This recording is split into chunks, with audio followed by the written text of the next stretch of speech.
Okay, let's dive right into this explainer. Today, we're exploring a sudden, hypothetical collapse of one of the world's absolute strongest economies.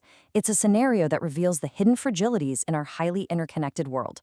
Seriously, what happens when the very pillars we completely take for granted just start to shake? We're going to break down exactly how this unravels step by step, using our source material to guide us through the unthinkable. So, what if Germany suddenly collapsed?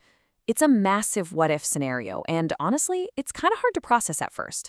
We're talking about a nation that is literally synonymous with stability, heavy industry, order, and immense economic strength just beginning to fall apart. Imagine waking up to the realization that the country serving as the economic engine for an entire continent is breaking down. Because if Germany can collapse, what exactly is safe anymore? That brings us to part one. The unthinkable begins. Now, we usually associate German power with this legendary stability, right? But the reality of how a collapse actually starts is so different from what you might expect. It doesn't arrive as some loud thunderclap, and it certainly doesn't look like a disaster movie on day one. It starts quietly, almost invisibly. We're talking small cracks in confidence, strange supply delays, and nervous headlines. It's the kind of thing where people would literally stare at their screens and reread a headline just to make sure they weren't seeing things. This crisis begins quietly, with empty confidence, way before you ever see empty shelves.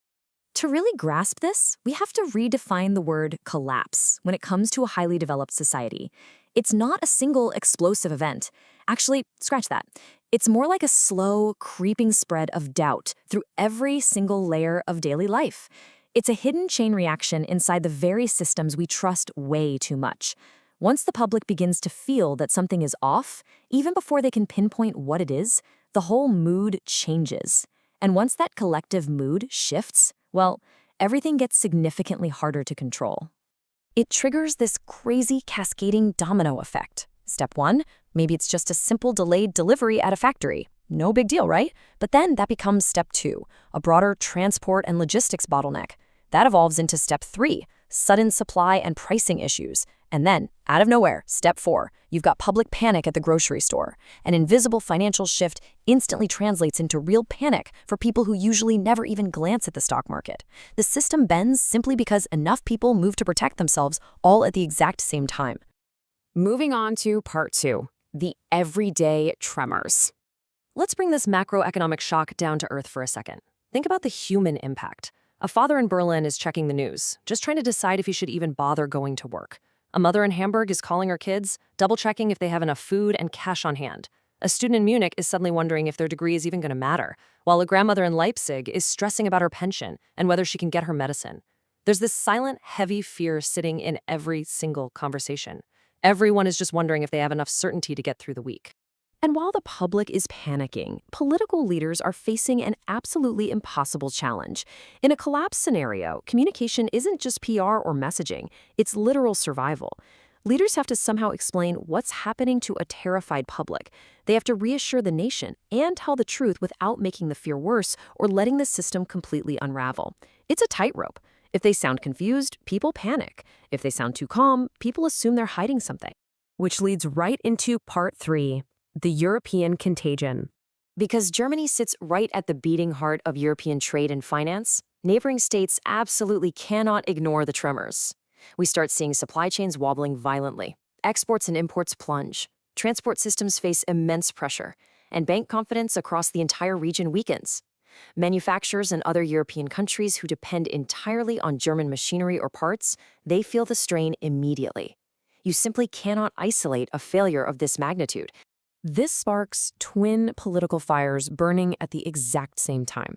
Domestically, inside Germany, there's intense internal fallout, public anger, lots of blame shifting, and demands for an immediate rescue.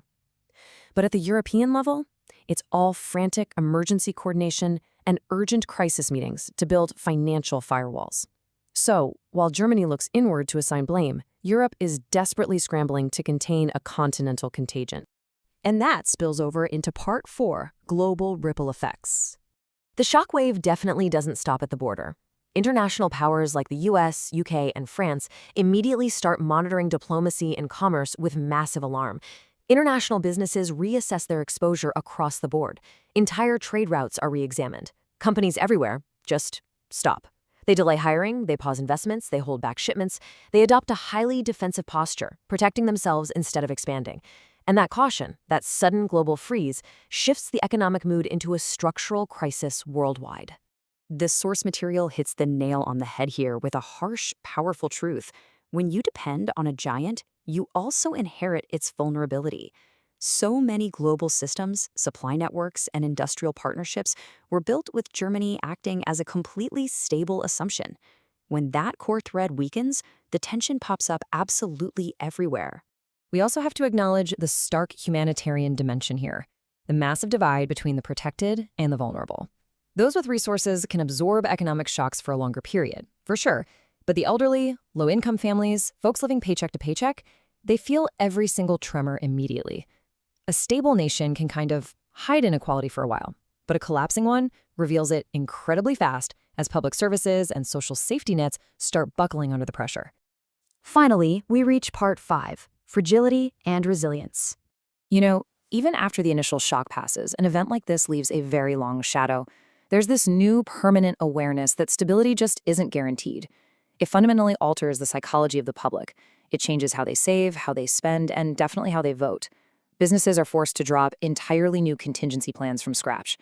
Most importantly, it becomes a warning memory, passed down to future generations who learn that modern comfort is built on something far less secure than they ever imagined. But here's the thing.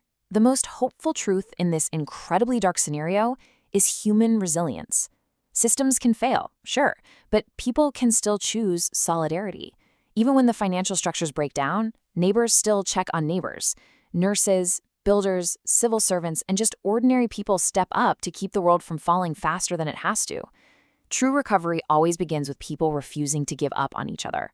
And sometimes that human choice matters way more than the system itself.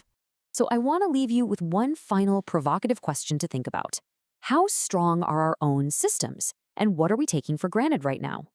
The collapse of a giant forces us all to look inward at the interdependent web of energy, finance, and trust that holds up our daily routines. What invisible threads are holding up your life? Thanks so much for joining me on this deep dive. Take a moment today to think about those invisible threads around you, and I'll catch you in the next explainer.